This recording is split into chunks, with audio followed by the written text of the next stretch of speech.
A fresh standoff has broken out between China and the Philippines in the South China Sea.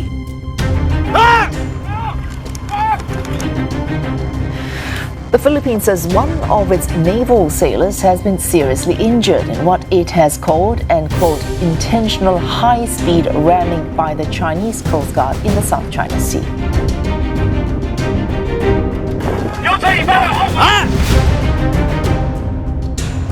A Philippine Navy SEAL was injured during the most serious confrontation yet between China and the Philippines.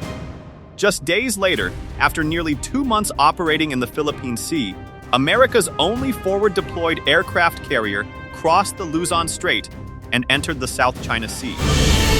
Nuclear-powered U.S. aircraft carrier USS George Washington makes its first-ever port visit to Manila. Coincidence or a strategic message?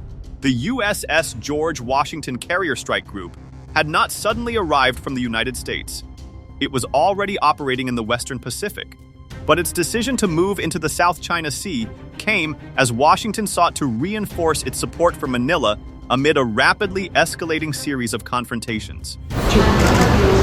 We're really glad to be here in Manila, and our partnership demonstrates our commitment to peace and security in the Indo-Pacific. And then this is a country that has deep ties to the United States for many, many years. And it's a partnership that is only growing, and in light of recent events, I think more important than ever. The deployment immediately raised a critical question. Was this simply a routine naval operation, or one of Washington's clearest demonstrations of support for the Philippines yet? The crisis began on July 20 at Second Thomas Shoal, where Chinese Coast Guard personnel struck a Philippine Navy SEAL in the head with a wooden baton, forcing his medical evacuation. According to Philippine authorities, it was the most serious encounter between the two sides to date, because it marked the first time Chinese and Philippine personnel had engaged in direct physical combat rather than relying on ramming, water cannons, or other coercive tactics. Then, Washington revealed something that had not been public before. U.S. Secretary of State Marco Rubio disclosed that an American Coast Guard cutter had already been operating nearby. According to Rubio, the vessel positioned itself between the two sides, allowing the wounded Filipino servicemen to be evacuated safely. What's happened with the Philippines, obviously we saw that too, the whole world saw it, and it's disturbing. These challenges and these claims of sovereignty over territory are a growing challenge. That's why we continue to reiterate our commitment to our treaty partners, but also our commitment to freedom of navigation and respect for territorial rights in the region. And it's one of the cornerstones of our engagement in the Indo-Pacific. It was a clear sign that Washington was already involved before the carrier ever arrived. But the confrontation did not remain at Second Thomas Shoal. Within days, Chinese Coast Guard vessels again confronted Philippine government ships near Scarborough Shoal, using water cannons and dangerous maneuvers to disrupt Philippine operations. At nearly the same time, the United States, the Philippines, and Japan conducted another multilateral maritime cooperative activity, underscoring increasingly visible Allied coordination in the contested waters. Then came Washington's most visible signal. George Washington Carrier Strike Group entered the South China Sea. Elevate the United States alliance with the Philippines to new heights. U.S. Ambassador Lee Lipton said the strike group's advanced capabilities, including its F-35 fighter aircraft, were helping uphold freedom of navigation and overflight while challenging what Washington considers excessive maritime claims. Officials did not describe the deployment as a direct response to the confrontations. Strategically, however, its timing was impossible to ignore. The arrival of one of America's most powerful naval formations just days after the most serious China-Philippines confrontation in years raises a larger strategic question. Did China's latest actions unintentionally trigger one of America's strongest demonstrations of support for the Philippines? To answer that, we first need to understand why the USS George Washington is far more than just another aircraft carrier. If the USS George Washington were just another aircraft carrier, its arrival wouldn't have drawn so much attention across the Indo-Pacific. But this is no ordinary warship. It is the United States' only permanently forward-deployed aircraft carrier, home-ported in Yokosuka, Japan. Instead of sailing from the U.S. mainland, it is already stationed in the Western Pacific, allowing Washington to respond to regional crises in days rather than weeks. That speed is what makes it so important. Unlike forces that must deploy from across the Pacific, the George Washington can reach potential flashpoints quickly, giving American leaders more options before a crisis spirals into something much larger. And the carrier is only the centerpiece. Sailing with it are the cruiser USS Robert Smalls, the destroyers USS Benfold and USS Shoup, and carrier Air Wing 5, equipped with F-35C stealth fighters, E-2D Hawkeye early warning aircraft, EA-18G Growler electronic warfare jets, and MH-60 Seahawk helicopters. Together, they form a carrier strike group, a mobile airbase capable of projecting air power, defending itself against missiles and submarines, gathering intelligence, and operating far from friendly shores. For military planners, that flexibility is what matters most. A carrier strike group can reassure allies, deter adversaries, respond to humanitarian disasters, or, if necessary, conduct combat operations, all without relying on overseas air bases. In other words, it gives political leaders options before a crisis becomes a war. History shows this is exactly how Washington has used carriers before. During the 1996 Taiwan Strait crisis, the United States deployed 2 aircraft carrier battle groups after China conducted missile tests near Taiwan. The carriers never entered combat, but their presence sent a powerful signal that helped deter further escalation. More recently, the USS Ronald Reagan and USS Theodore Roosevelt have repeatedly operated near Taiwan and in the South China Sea during periods of heightened tension for the same reason: to demonstrate presence without firing a shot. The George Washington's arrival follows that same playbook. Officially, the deployment is part of routine U.S. operations in the Indo-Pacific. But routine deployments rarely occur in isolation. They also send signals. When America's only forward-deployed aircraft carrier enters the South China Sea immediately after the most serious China-Philippines confrontation in years, military planners inevitably ask a different question. If this was a signal of deterrence, what events convinced Washington that such a signal was necessary? If the clash at Second Thomas Shoal was the spark, it wasn't the fire. By the time the USS George Washington entered the South China Sea, tensions between China and the Philippines had already escalated through a series of increasingly dangerous confrontations. The carrier's arrival made more sense when viewed against that broader sequence, not as a response to one incident, but to a rapidly worsening pattern. The turning point came on July 20. At Second Thomas Shoal, Chinese Coast Guard personnel and Philippine forces engaged in their most serious physical confrontation to date. Video showed boats colliding as personnel fought with oars and wooden batons. A Philippine Navy SEAL was struck in the head and medically evacuated, marking the first direct physical clash between the two sides after years of ramming incidents, water cannons, and other coercive encounters. But instead of easing, the tension spread. Within days, Philippine fisheries and Coast Guard vessels again faced Chinese Coast Guard ships near Scarborough Shoal. Philippine authorities released footage showing water cannons, dangerous maneuvers, and close-range harassment as Chinese vessels attempted to block Philippine operations inside Manila's exclusive economic zone. The Philippine government responded with fresh diplomatic protests, but activity at sea continued. The military response also became more visible. The United States, the Philippines, and Japan carried out another multilateral maritime cooperative activity in the South China Sea, with Philippine frigates sailing alongside USS Santa Barbara and the Japanese destroyer JS Hidachi. The exercise demonstrated that Allied coordination was expanding even as tensions at sea continued to rise. Then came Washington's most visible move. The USS George Washington Carrier Strike Group entered the South China Sea, officially U.S. Officials described the deployment as part of routine operations. But viewed in sequence, the timing tells a larger story. A violent clash at Second Thomas Shoal, renewed confrontations near Scarborough Shoal, fresh diplomatic protests, expanding Allied maritime operations, and finally, the arrival of America's only forward-deployed aircraft carrier. That is why many security analysts argue the deployment should not be viewed in isolation. Rather than responding to a single clash, Washington appeared to be signaling its support amid a broader pattern of escalating pressure in the South China Sea. That naturally leads to the next question. If the deployment was meant to send a message, what exactly was that message, and who was it intended to reach? By now, the bigger picture is becoming clear.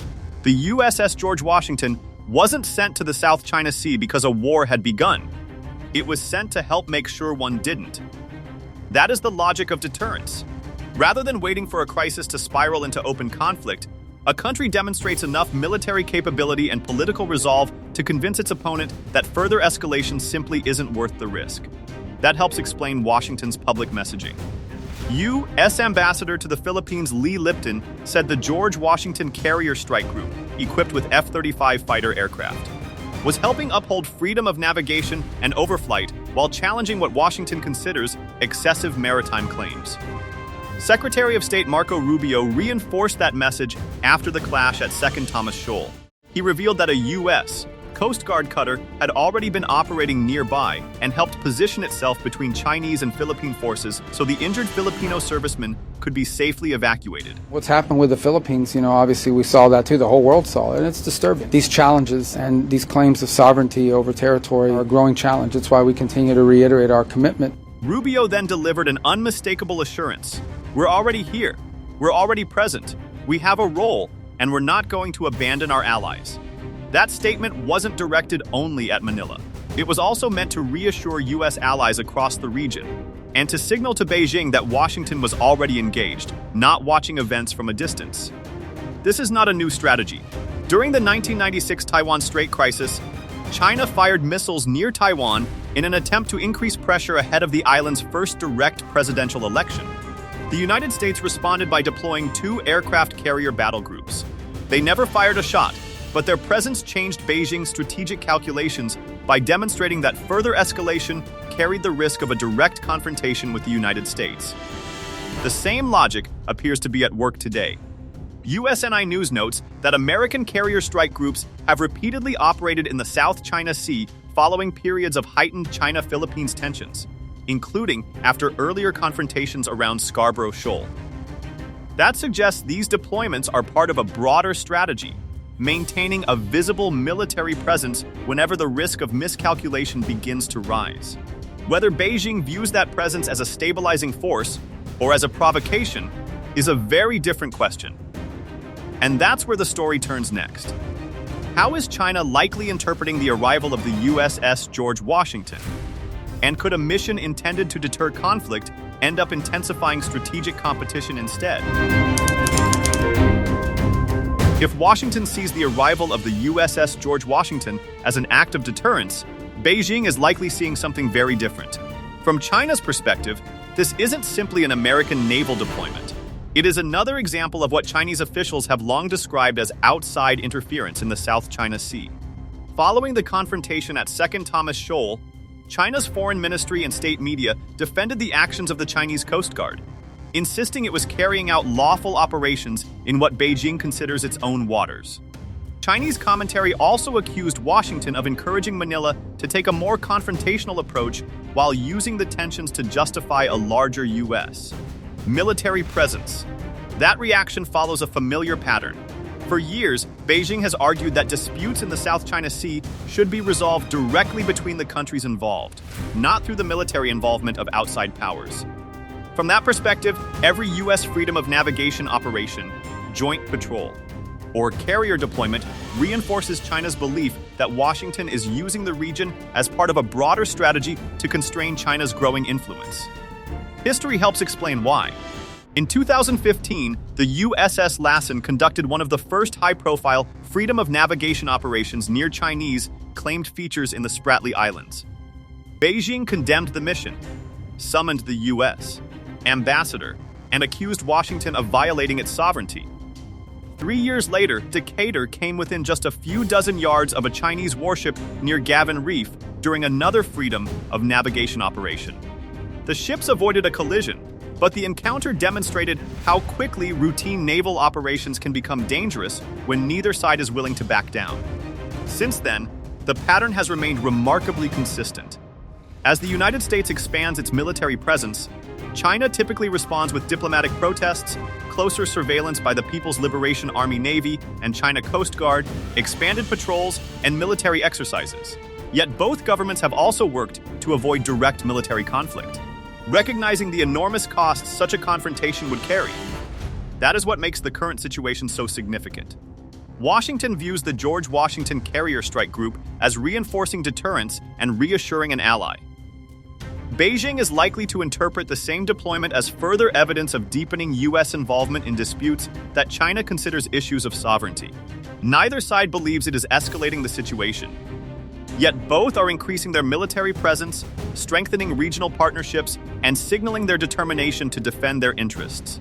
If Washington believes it is preventing a crisis, and Beijing believes it is defending its sovereignty, how do two defensive strategies avoid producing the very confrontation neither side says it wants?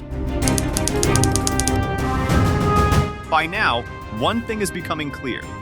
The USS George Washington wasn't operating near the Philippines by coincidence. It was there because of geography. The Philippines sits at the center of some of the Indo-Pacific's most strategically important waterways. To its west lies the South China Sea, through which roughly 1/3 of global maritime trade passes each year.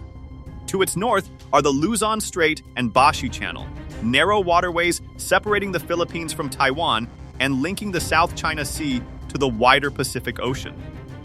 For military planners, these are far more than points on a map. The Luzon Strait is one of the few deep water passages through which naval forces, including submarines, can move between the Pacific Ocean and the South China Sea.